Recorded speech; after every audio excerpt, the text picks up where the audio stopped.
누가복음 5장 1절에서 11절 말씀 같이 읽겠습니다. 무리가 몰려와서 하나님의 말씀을 들을새 예수는 게네사렛 호숫가에 서서 호숫가에 배 두 척이 있는 것을 보시니 어부들은 배에서 나와서 그물을 씻는지라. 예수께서 한 배에 오르시니 그 배는 시몬의 배라. 육지에서 조금 떼기를 청하시고 앉으사 배에서 무리를 가르치시더니 말씀을 마치시고 시몬에게 이르시되 깊은 데로 가서 그물을 내려 고기를 잡으라. 시몬이 대답하여 이르되 선생님, 우리들이 밤이 새도록 수고하였으되 잡은 것이 없지만은 말씀에 의지하여 내가 그물을 내리리이다 하고 그렇게 하니 고기를 잡은 것이 심히 많아 그물이 찢어지는지라. 이에 다른 배에 있는 동무들에게 손짓하여 와서 도와달라 하니 그들이 와서 두 배의 채움에 잠기게 되었더라. 시몬 베드로가 이를 보고 예수의 무릎 아래에 엎드려 이르되 주여, 나를 떠나소서, 나는 죄인이로소이다 하니 이는 자기 및 자기와 함께 있는 모든 사람이 고기 잡힌 것으로 말미암아 놀라고 세베대의 아들로서 시몬의 동업자인 야고보와 요한도 놀랐음이라. 예수께서 시몬에게 이르시되 무서워하지 말라. 이제 후로는 내가 사람을 취하리라 하시니 그들이 배들을 육지에 대고 모든 것을 버려두고 예수를 따르니라. 아멘. 누가복음 34번째 시간입니다. 기적의 시작입니다. 최근에 과학계와 교육계, 과학과 교육이죠. 과학계와 교육계 사이에 일어나고 있는 갈등이 하나 있습니다. 재능은 타고나는 것인가? 노력해서 얻는 것인가? 이게 많은 갈등이 있습니다. 그래서 교육계에서는 당연히 노력해서 얻을 수 있다고 주장을 하죠. 그리고 그게 그들이 그걸 포기하는 순간 교육이라는 건 폭이 없어지게 되는 거거든요. 그래서 그들은 이제 노력해서 얻을 수 있다, 그렇게 이야기를 하고 과학계에서는 타고나는 것이다라고 이야기를 합니다. 네. 그래서 이런 갈등이 심화된 계기가 뭐냐면 인간의 유전자를 해석할 수 있게 되면서부터 이제 갈등이 유발되게 된 것이죠. 그래서 인간의 유전 정보에는 키, 몸무게, 체형, 질병, IQ, 성격에 이르기까지 모든 것이 다 타고난다고 이야기를 합니다. 과학계에서는. 그래서 그리고 우리가 생각하는 것보다 훨씬 더 많은 정보가 유전자 안에는 들어있고 이 대부분의 정보들은 정해져 있으며 교육으로 개선시키거나 변화시킬 수 있는 부분은 거의 없다고 주장을 합니다. 그러나 교육계에서는 이에 대해서 부정적인 입장을 취합니다. 누구든지 노력하면 자신의 재능을 꽃피울 수 있으며 또한 교육 현장에서는 실제로 교육을 통한 많은 변화들과 성장들이 일어나고 있다고 주장을 하죠. 자, 그래서 올림픽에 나간다든지 이런 사람들 있죠. 그 올림픽에 나가서 금메달을 따는 사람이나 학문 또 혹은 예술, 과학계에서 두각을 드러낸 사람들을 보면서 이런 막 세계 1등 이런 사람들을 보면서 과학자들은 뭐라 그러면 저 사람은 타고났다고 이야기를 하고 교육자들은 저 사람은 얼마나 많은 노력을 했을까라고 이야기를 합니다. 네. 자, 그런데 과학자들이 뭐라 그러냐면 교육학자들이 말하는 그 노력이라는 것마저도 타고난다고 이야기를 합니다. 네. 그 노력이라는 것마저도. 사실 진짜 재능은 노력이라는 말이 있어요. 진짜 재능은 노력이에요. 그러니까 무작정 아무거나 열심히 하는 게 아니라 자기가 한 분야에 완전히 몰두할 수 있다는 거, 완전히 몰입할 수 있다는 것 자체가 그게 재능이라는 거예요. 네. 그러니까 여러분들이 피아노 예를 들면 저는 피아노를 아예 못 칩니다. 그래서 피아노를 하루에 12시간씩 치라 그러면 칠 수 있겠냐고. 못 친다니까요. 그게 진짜 재능인 거예요. 네. 자, 그렇게 과학자들이 주장을 하면서 요즘에는 이 과학계에 많이 힘이 실리는 그런 분위기입니다. 그래서 저 역시도 제가 이제 공부를 되게 안 하다가 공부를 잘 하고 싶을 때마다 해야 될 때마다 참 중고등학교 때 공부 잘하는 애 옆에 앉았어요. 항상. 그래가지고 이렇게 보면은 걔네들은 사람이 아닌 것 같아요.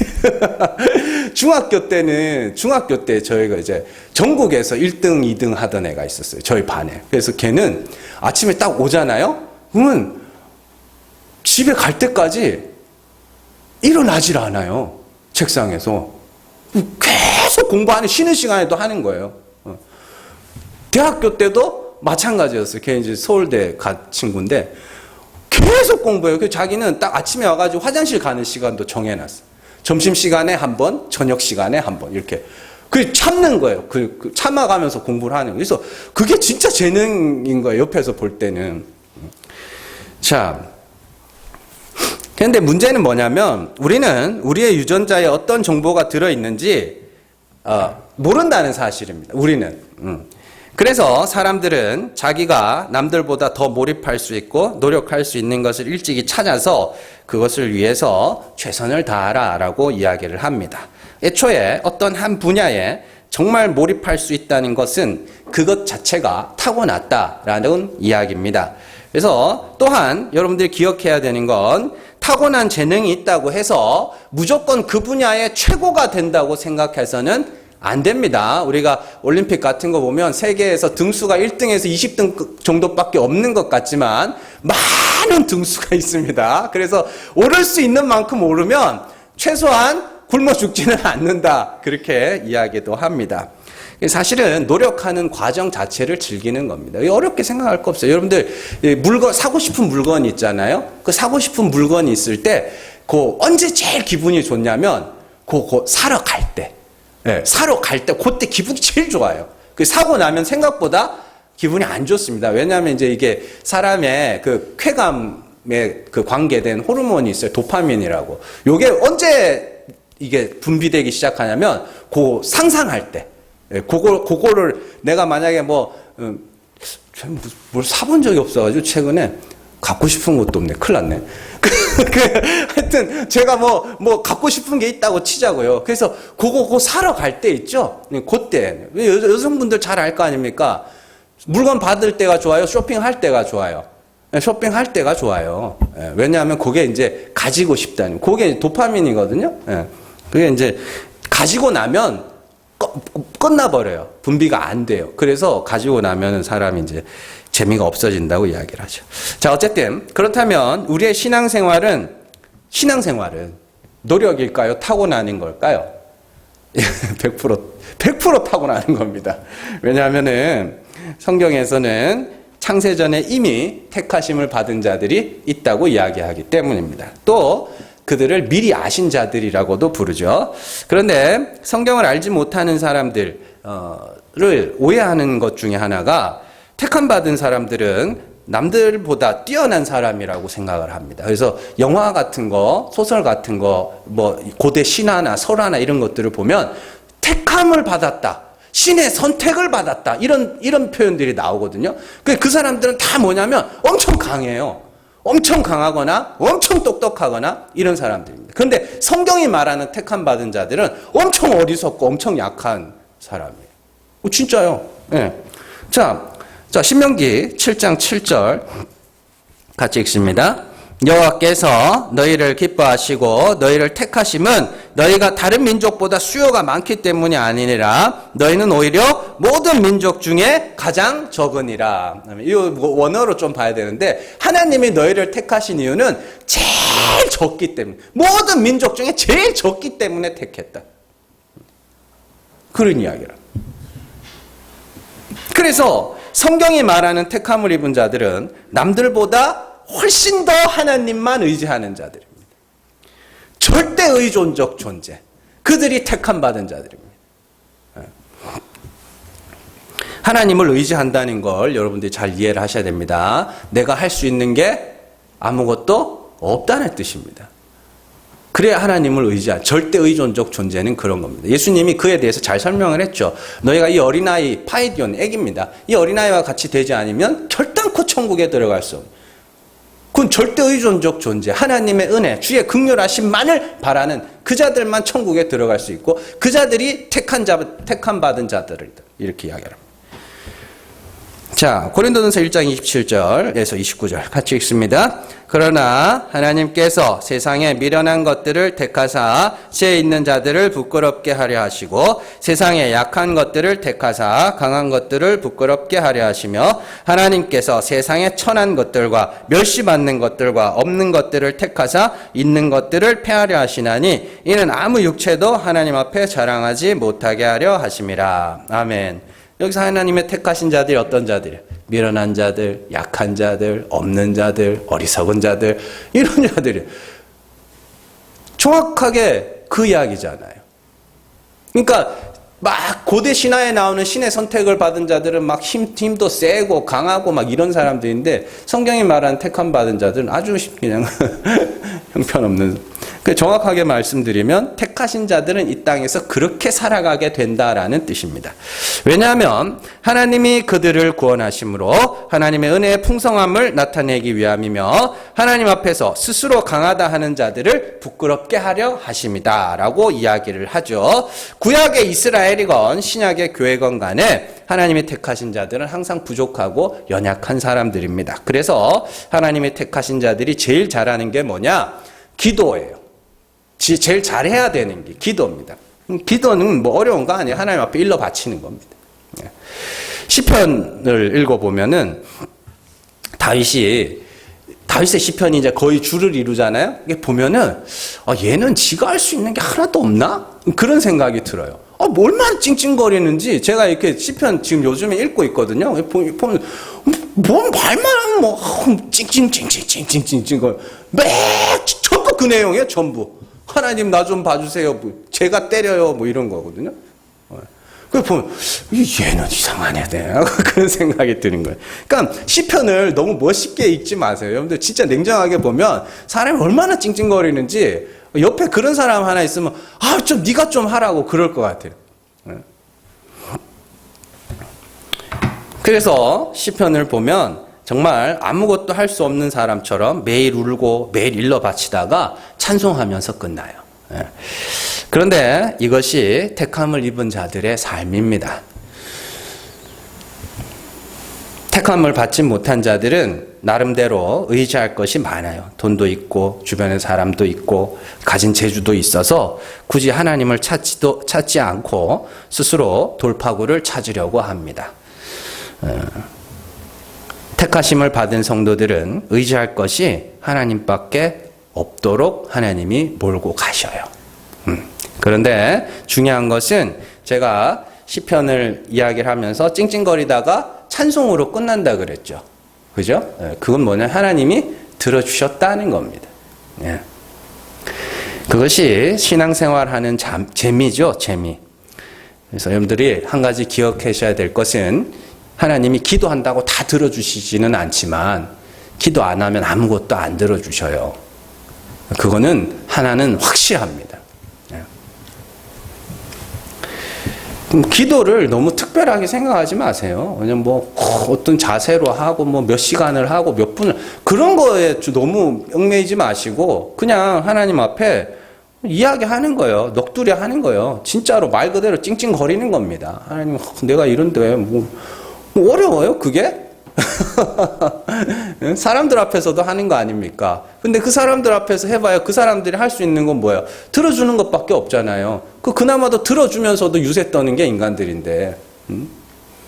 하나님은 그걸 그냥 기도하게 하신다니까. 그리고 들어주신다니까. 응답하신다고. 그래서 일로 바치는 거고, 구하는 거고, 그래요. 왜 복잡하게 생각할 거 하나도 없습니다. 그러니까 기도를 너무 어렵게 가르치니까 그냥 찡찡거리세요. 하나님 앞에. 뭘 하나님 앞에 대단한 사람이라고 우리가. 하나님은 죽은 자를 살리시는 분입니다. 그래서 이 땅에서 우리가 하나님의 기적을 경험할 때가 있는데 하나님의 기적은 반드시 하나님이 일하셨다는 티가 납니다. 왜냐하면 정말 내 힘으로는 아무것도 할 수 없는 상황까지 몰아붙이시기 때문이에요. 그래서 내가 할 수 있는 것이 없고 의지할 것이 없는 극한의 상황까지 몰아붙이신 후에 거기서 해결해 주심으로써 하나님이 하신 거구나를 인정할 수밖에 없도록 하는 겁니다. 그게 이 땅에서 우리가 하나님을 경험하는 겁니다. 하나님이 죽은 자를 살리시는 이심을 이 땅에서 경험하는 거예요. 그게.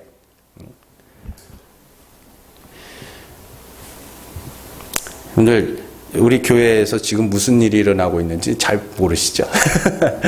제가 새벽 예배가 이제 새벽 예배 나오시던 분들이 다 이사 가셔서 거의 할 수 없게 됐어요. 그래서 그냥 새벽에 그래도 교회 불은 켜져 있어야 되니까 와가지고 혼자서 기도하고 이제 뭐 성경 보고 뭐 이러고 있었는데, 오늘 요 주변에 사시는 권사님이 나오기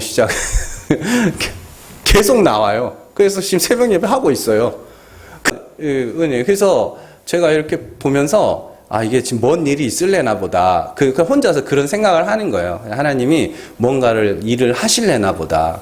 그러니까 여러분들 기대하는 마음으로 오셔요. 교회 오실 때. 자, 오늘 말씀에 잘 보시면 여러분들 오늘 우리가 뭐 같이 찬양도 했고 또 많은 사람들이 한 번쯤 들어본 시몬이 베드로죠. 예수님을 만나는 사건입니다. 특별히 밤을 새도록 그물을 던졌으나 잡은 것이 없었던 시몬이 예수님의 말씀을 의지하여 그물이 던졌더니 그물이 찢어질 정도로 두 배에 가득 찰 정도로 많은 물고기를 잡은 표적은 참 굉장히 드라마틱한 극적인 효과를 주는 그런 것이죠. 그런데 의외로 많은 목회자들이나 성도들이 주목하는 것은 5절 말씀에 나오는 말씀을 의지하여 내가 그물을 내리리다. 요거에 완전 꽂혀가지고 이게 뭐냐? 그게 인본주의라는 거거든요. 거기에 꽂혀가지고 이게 진짜 이야기하는 게 뭔지를 못 보고 있는 그런 모습입니다. 베드로가 예수님의 말씀을 순종했기 때문에 많은 물고기를 잡은 것에 초점을 두게 되면 거기서 주인공은 예수님이 아니라 그물을 던진 베드로가 되는 겁니다. 설교하기는 얼마나 좋아요. 우리도 베드로처럼 하자 이렇게 되는, 설교하기는 그게 훨씬 편해요. 여러분들도 알아듣기 훨씬 쉽고. 그러나 이 말씀의 초점은 거기에 있지 않고요. 예수님이 베드로를 부르심에 있는 겁니다. 자, 하나하나 살펴보도록 할게요. 먼저 대부분의 사람들이 놓치고 있는 부분이 시몬이 밤이 새도록 수고하였지만 잡은 것이 없었다는 사실입니다. 이 게네사렛, 갈릴리 호수죠. 이게 폭이 한 11km 정도 되는 굉장히 넓은 호수입니다. 굉장히 큰 호수예요. 예. 그래서 7절에서 볼 수 있듯이 다른 배가 있었다 이렇게 이야기를 하죠. 그거는 그 호수에서 물고기 잡아서 생활하는 사람이 많았다는 뜻입니다. 예. 그리고 시몬은 갈릴리에서 잔뼈가 굵은 생업이 어부인 사람이었습니다. 이런 사실들을 미루어 볼 때 밤새 그물을 던졌으나 잡은 것이 없었다는 것 자체가 이게 기적이라고요. 예, 기적이 일상적이지 않은 거라고 이야기를 한다면 이것도 뭐예요? 이것도 기적이에요. 여러분들 뭐가 안 되던 게 되면 그걸 기적이라고만 생각하지 마시고 일상적으로 당연히 되는 게 안 되는 것도 기적이에요. 예. 하나님의 역사가 일어나기 전에는 반드시 기적 같은 어려움이 수반된다는 것을 아셔야 됩니다. 지난 시간에도 제가 말씀드렸지만 예수님으로 말미암아 고침을 받기 위해서는 일단 뭐 해야 돼요? 병이 나야 됩니다. 자, 하나님의 기적, 하나님의 능력이 나타나기 전에는 반드시 기적 같은 어둠의 시간들이 선행되는 겁니다. 하나님은 그때부터 이미 뭐 한 거예요? 일을 시작하고 있었던 거예요. 그러니까 뭐 우연찮게 뭐 안 좋은 일이 일어나가지고 그게 아니라 이미 그때부터 일하셨다고요.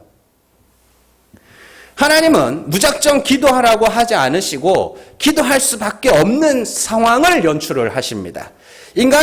하나님은 무조건 순종하라고 하지 않으시고 순종할 수밖에 없는 상황을 연출을 하신다고요. 그렇다면 최소한 이 사건에서 하나님의 역사는 언제부터 시작됐느냐? 베드로가 물고기 잡으러 나갈 때부터 시작된 거예요. 어떻게 해요? 아무것도 못 잡게 하신 거예요.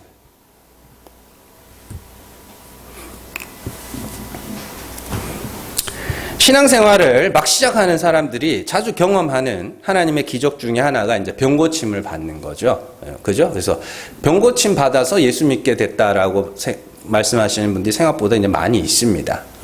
근데 하나님은 그 병을 주신 분이 하나님이에요.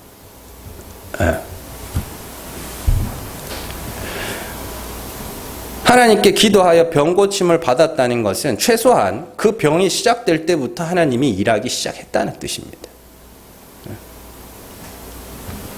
나지 말아야 할 병이, 나서는 안 될 병이 나서 그 병으로 인해 하나님께 기도할 수밖에 없었고, 그로 인해 교회를 나오게 되었고, 그로 인해 나음을 입었다면 하나님의 역사는 그 병이 날 때부터 시작된 거라고요. 그렇다면 하나님은 왜 그런 과정을 겪게 하시는가? 구원은 어떻게 이루어지는지, 은혜가 무엇인지, 하나님은 어떻게 일하시는지, 한마디로 하나님을 경험하라는 겁니다. 하나님을 경험하라는 건 그런 겁니다.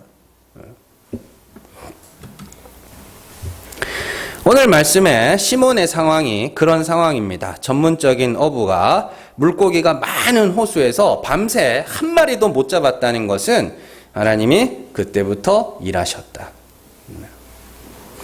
우리의 구원 역시도 마찬가지죠. 하나님이 우리의 죄를 사하시고 하나님의 긍휼을 부르짖도록 하기 위해서 하나님이 우리의 죄를 드러내시는 겁니다. 하나님이 드러내시는 겁니다. 어떻게 드러내셔요? 주변의 여러 환경들과 상황들과 사람들과 사건들과 이런 것들을 통해 우리의 죄를 드러내시는 겁니다. 뭐요? 믿을 수밖에 없도록. 그게 하나님의 인도하심이거든요. 그래서 내 죄가 드러나야 비로소 우리는 하나님의 죄사함의 은혜를 부르짖게 되는 것이죠. 성경에 보면 참 재미있는 이야기가 하나 나오는데 그 누가복음 22장 36절에서 38절 같이 읽습니다. 이르시되 이제는 전대 있는 자는 가질 것이요 배낭도 그리하고 검 없는 자는 겉옷을 팔아 살지어다. 내가 너희에게 말하노니 기록된 바 그는 불법자의 동류로 여김을 받았다 한 말이 내게 이루어져야 하리니 내게 관한 일이 이루어져 가미니라. 그들이 여짜오되 주여 보소서 여기 검 둘이 있나이다. 대답하시되 족하다 하시니라. 아멘. 잘 보세요. 36절에서 예수님이 검이 없는 자는 겉옷을 팔아서 검을 사라라고 이야기를 합니다. 그리고 38절에서는 검이 두 자루가 있습니다. 검이 두 개가 있습니다. 이렇게 이야기를 합니다. 그때 예수님이 뭐예요? 그거면 족하다 이렇게 이야기를 해요. 근데 중간에 37절에 이 말씀이 왜 있나 싶은 말씀이 하나 있어요. 그는 불법자의 동료로 여김을 불법자, 범법자라는 소리입니다. 범법자의 동료로 여김을 받았다 한 말이 이루어져야 하리라 이렇게 돼요. 이게 뭐냐면 이래서 이 검을 갖고 뭐 해요? 베드로가 대제사장 종 말고의 길을 치죠. 범법자입니다. 그래서 그 범법자를 대신해서 잡혀가는 모양으로 잡혀가요, 예수님이. 그래서 그 말씀이 이루어지기 위해서 너희가 뭘 가져야 돼? 검을 가져야 된다. 이렇게 이야기를 하는 겁니다. 그러면 검을 가지라 한 분이 누구예요? 예수님이죠. 뭐 하려고? 얘들을 범법자, 사실은 그들 안에 있는 그 불법자의 모습을 드러내는 겁니다. 그리고는 그들을 대신하여 잡혀가시는 모습으로 잡혀가시는 거죠. 네. 그러니까 이처럼 하나님의 역사는 우리가 보이지 않는 곳에서 이미 뭐 한 거예요? 이미 시작한 거라니까요. 그렇게 시몬이 밤새 물고기를 잡지 못한 것이 하나님의 역사이기 때문에 시몬의 순종 역시도 시몬의 의지가 아니라 그렇게 할 수밖에 없도록 만드신 하나님의 역사라고 봐야 됩니다. 특히나 4절에 나오는 예수님의 말씀이 굉장히 중요한데요. 4절에 보시면은 깊은 데로 가서 그물을 내려 고기를 잡으라 이렇게 예수님이 말씀하시죠. 이게 좀 번역이 약해요. 야, 저 깊은 데 가서 한번 던져보지 그래. 이게 아닙니다. 예수님의 말씀을 원어로 직역을 하면 이래요. 깊은 데로 가라. 명령형이거든요. 다 가라. 그리고 물고기를 위하여 그물을 던지라. 이렇게 이야기합니다. 이게 뭐냐면 명령형의 굉장히 강한 확신입니다. 물고기를 잡는다는 건 이미 정해져 있으니까 가서 뭐예요? 던져라! 라고 이야기를 해요. 그러니까 밤새도록 뭐 한 거예요? 밤새도록 그물을 던졌는데 아무것도 건지지 못한 시몬이 누군가가 그렇게 강한 확신을 갖고 던져보라 그러니까 에이씨 한번 던져보자 이러고 던지는 거예요. 주의 말씀으로 이제 던지라니까 한번 던져볼게요 하고 가서 던지는데 그 난리가 난 거라니까. 자, 구약 성경에 비슷한 이야기가 나오는데요. 아브라함과 사라가 애굽에 들어가는 이야기가 나옵니다. 그리고 이스라엘, 야곱이죠. 이스라엘과 그의 가족 70명이 애굽으로 들어가는 이야기가 나옵니다. 그때 아주 공통적으로 사용된 하나님의 도구가 하나 있는데 기근이에요. 자, 창세기 12장 10절 같이 읽습니다. 그 땅에 기근이 들었으므로 아브라함이 애굽에 거류하려고 그리로 내려갔으니 이는 그 땅에 기근이 심하였음이라. 창세기 43장 1절에서 2절 같이 읽습니다. 그 땅에 기근이 심하고 그들이 애굽에서 가져온 곡식을 다 먹음에 그 아버지가 그들에게 이르되 다시 가서 우리를 위하여 양식을 조금 사오라. 아멘. 자, 하나님의 계획은 뭐였어요? 아브라함과 사라가 애굽에 들어가는 거였습니다. 그리고 이스라엘과 그의 가족이 애굽에 들어가는 것이 하나님의 뜻과 계획이었습니다. 근데 보내야 될 거 아니에요. 근데 야 가라고 하지 않아요. 갈 수밖에 없는 환경을 만드는 거예요. 어떻게? 가나안 땅에 기근을 내리셔요. 그래서 갈 수밖에 없도록 만드는 거예요. 그러면 이거는 또 사람들이 순종이라 또 안 해. 그거 되게 웃긴 거잖아요. 베드로는 시몬 가가 물 던진 건 순종이라 하고, 이거는 순종. 에이, 갈 수밖에 없어. 에이. 참. 그런데 인간은 환경을 이길 수가 없습니다. 여러분들 그렇게 대단한 사람들 아니에요. 그 주변에 그런 사람들 있죠. 자제력이 굉장히 강한 사람. 옛날에 그런 말이 있었잖아요. 담배 끊는 사람하고는 놀지 마라. 그런, 독하니까 놀지 마라, 그러고. 요즘엔 또 그러더만요. 회사 퇴근해서 헬스클럽 가는 사람하고 놀지 말고, 밥 먹자마자 설거지 하는 사람하고 놀지 말라고. 독한 사람이라고. 원래 이제 밥 먹고 나면 좀 퍼져 있다가, 그죠? 겨우겨우 이제 자기 직전에 하고 막 그러잖아요. 그래서, 그러는데, 사람은 환경을 이길 수가 없어요. 그래서 자제력이 강한 사람들은요, 자제력을 사용할 환경을 만들지 않습니다. 예.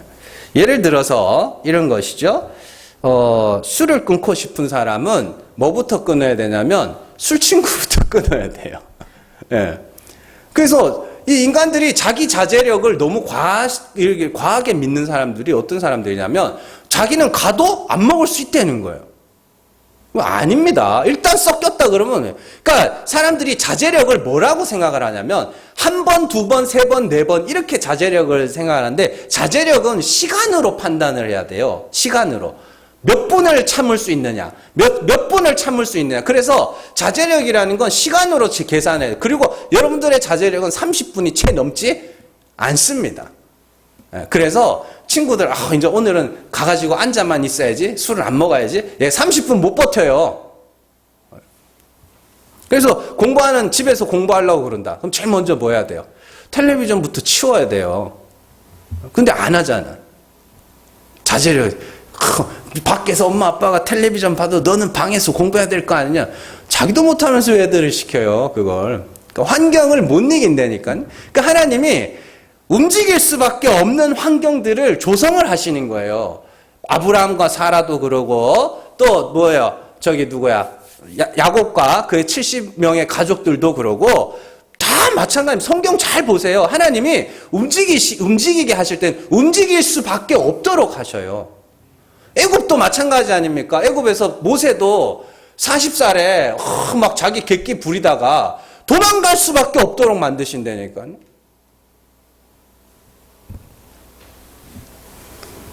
그래서 오늘 말씀에서 우리가 주목해야 하는 것은 베드로의 순종이 아니라 하나님이 그렇게 할 수밖에 없도록 조성하셨다에 있는 겁니다. 그러니까 복잡할 거 없어요. 기도해야 될 사람은 하나님이 기도하게 하시고, 순종해야 될 사람은 하나님이 순종하게 하시고, 교회도 마찬가지입니다. 옮겨야 될 사람은 하나님이 옮기게 하시고, 다녀야 될 사람은 다니게 하시고, 그렇게 하시는 거예요.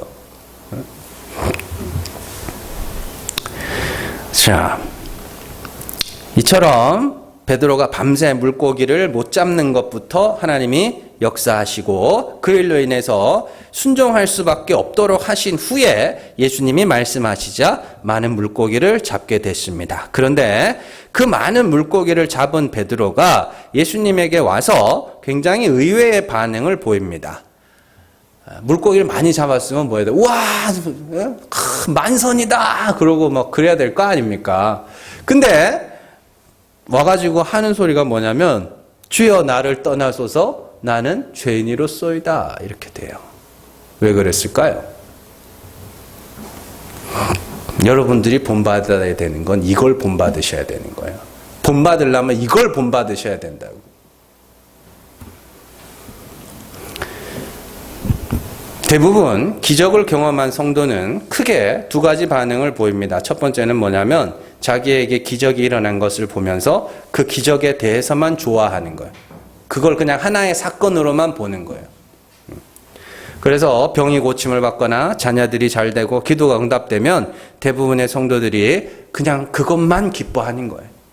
두 번째는 이게 제일 나쁜 건데, 자신에게 기적이 일어난 것을 보면서 자기의 기도나 자기의 순종이나 자기의 행위들을 자랑하는 거예요.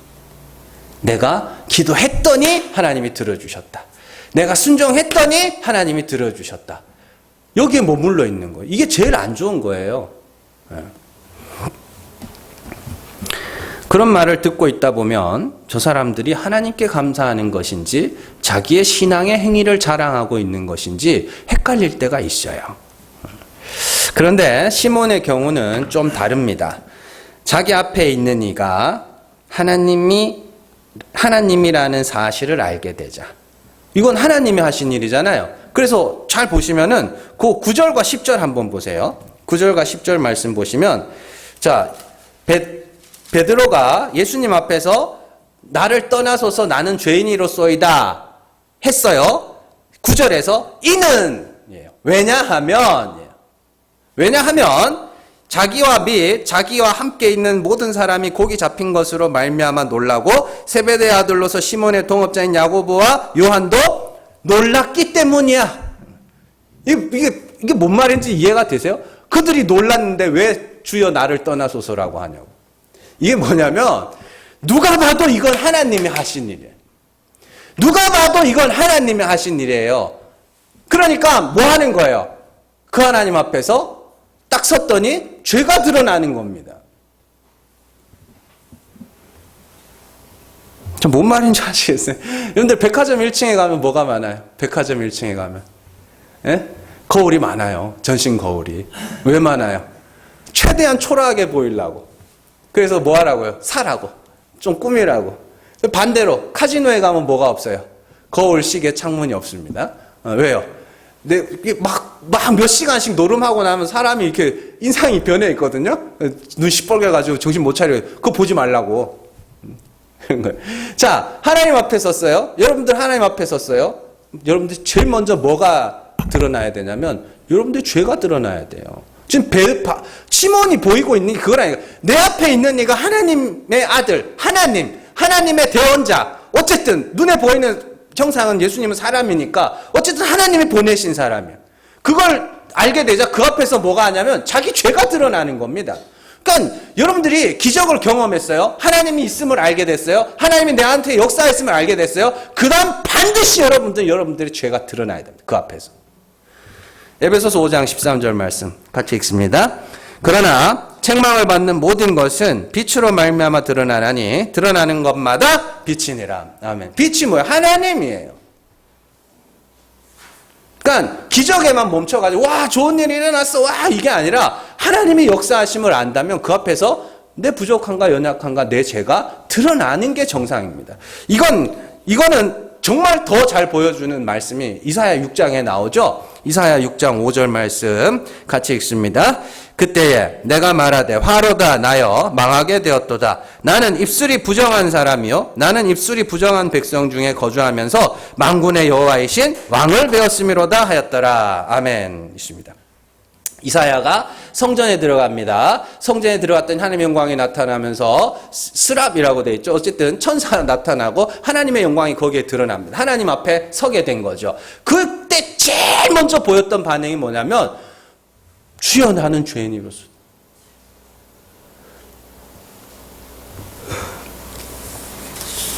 이것이 참 하나님을 만난 자들이 보이는 반응이에요. 왜 기적을 경험한 베드로가 예수님 앞에서 주여 나는 죄인이로소이다 나는 떠나소서 왜 했는지 아시겠어요? 참 하나님, 이건 하나님이 아니면 할 수 없는 일인 걸 경험을 했어요. 그런 다음에 뭐 한 거예요? 그 앞에서 자기 죄가 드러나기 시작하는 겁니다.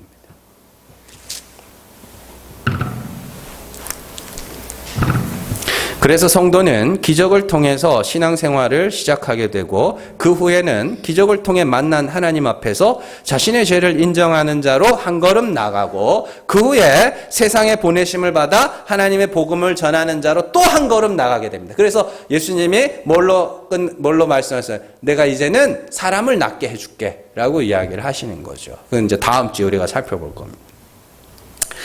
자, 오늘 말씀을 여러분들이 잘 기억을 하셔야 됩니다. 택하신 자가 어떤 자라고요? 힘과 능력이 없어요. 하나님이 힘과 능력이 없도록 몰아붙이십니다. 네. 그래서 하나님은 죽여서 살려내시는 분이기 때문에 일어나지 말아야 할 환난과 고난이 곧 하나님이 일하기 시작하신 때라는 것입니다. 그리고 하나님이 기도할 수밖에 없도록 막 몰아붙이셔요. 그러면 여러분들은 그때 뭐 하면 돼요? 기도하면 됩니다. 순종할 수밖에 없도록 몰아붙이시면 그때 뭐예요? 순종하면 됩니다. 문제는 기도를 안 하고 버틴다는 거죠. 기도해야 되는데 안 하면 하나님이 어떻게든 하게 하십니다. 버티지 마시고 기도하셔요. 그리고 아까도 말씀드렸지만 기도한다고 다 응답되는 건 아니지만 기도 안 하면 여러분들 택하신 성도는 아무것도 안 됩니다. 잠깐이라도 좋으니까 기도하세요. 습관을 들이셔요. 버릇을 들이셔요. 또한 우리가 기적을 통해서 하나님을 만났다면 그 기적에만 머무르고 기적을 그냥 한 사건으로만 보지 마시고 내 앞에 있는 이가 이 일을 행하신 이가 하나님이시라면 그 하나님 앞에서 나의 죄가 드러나야 됩니다. 그게 한 걸음 나가는 겁니다. 여러분들, 하나님은 높이실 자들은 먼저 낮추시고 이기게 하실 자들은 먼저 패하게 하시고 고치실 자들은 먼저 병들게 하시고 웃게 하실 자들은 먼저 울게 하십니다. 하나님이 하시는 일입니다. 그래서 하나님이 원하시는 것은 뭐예요? 하나님 앞에 기도할 수밖에 없도록, 부르짖을 수밖에 없도록 몰아붙이십니다. 많은 기적을 경험하시기 바랍니다. 많은 기적을 경험하시기 바랍니다. 여러분들, 정말로 내가 할 수 없는 일들, 하나님이 역사하셔서 내가 할 수 없는 일들을 우리에게 허락하실 때 많이 기도하셔요. 그래서 이 땅에서 많이 하나님을 경험하세요. 하나님이 어떻게 일하시는지를 여러분들의 삶을 통해서 많이 경험을 하시라고요. 그래서 궁극적으로는 뭐 해야 돼요? 아, 구원이 이렇게 이루어지는 거구나. 그래서 여러분들의 죄가 드러나고 그 죄로 말미암아 하나님의 긍휼하심을 부르짖음으로써 아, 이렇게 구원에 이르는 거구나를 이 땅에서 기적을 통해서 우리가 경험을 하는 겁니다. 제가 이제 기적 속에 이렇게 살고 있잖아요. 아, 새벽 예배 끝났구나.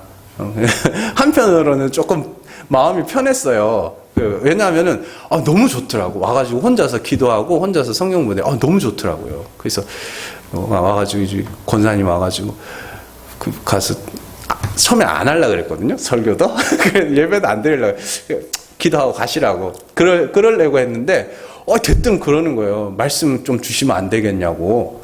그래가지고 뭐 달라는데 안 된다 그럴 수는 없잖아요. 그래서 그만 뭐 하죠. 그리고 하기 시작해가지고 계속 하고 있어요. 예. 그러니까 이런 것들이 기적이죠. 뭐 특별한 게 뭐 하늘이 여기서 하늘 열려봐야 뭐 1층이지. 그렇잖아요. 그래서 여러분들이 많이 경험을 하세요. 많이 하나님이 어떻게 일하시는지를 많이 경험을 하시고, 그리고 구원이라는 게 이렇게 일어나는구나, 은혜라는 게 이런 거구나를 여러분들 삶을 통해서 많이 경험을 하시고, 그리고 하나님이 역사하셨다는 걸 여러분들이 알게 됐을 때 그 하나님 앞에서 반드시 여러분들은 여러분들의 죄가 드러나야 됩니다. 그리고 하나님의 긍휼하심을 부르짖게 돼야 되는 것이죠. 잘 기억하시고, 우리가 경험한 신앙의 경험들을 되짚어 보면서 정말 하나님이 어떻게 일하시는지를 확인하고 기억하고, 많은 경험을 통해서 하나님이 어떠한 분인지 확인하면서, 또 우리의 구원이 어떻게 이루어질지도 확인해 가면서 늘 정말로 하나님의 다시 살리심과 하나님의 긍휼히 여기심을 소망하며 살아가는 저 여러분들 되시기를 주님의 이름으로 축원합니다. 이 시간 우리 같이 기도하기로 원합니다. 정말 하나님께서 내게 기도하라고 주신 일들이 있고 순종하라고 주신 일들이 있는데, 하나님께서 기도하게 하실 때 기도하게 하시고, 순종하게 하실 때 순종하게 하시고, 하나님을 만날 때 내 죄를 알고 자백하게 되는, 정말로 하나님을 전적으로 의지하는 착한 주의 백성들, 하나님이 선택하신 주의 백성들 될 수 있도록 이 시간 우리 간절한 마음으로 같이 기도합니다.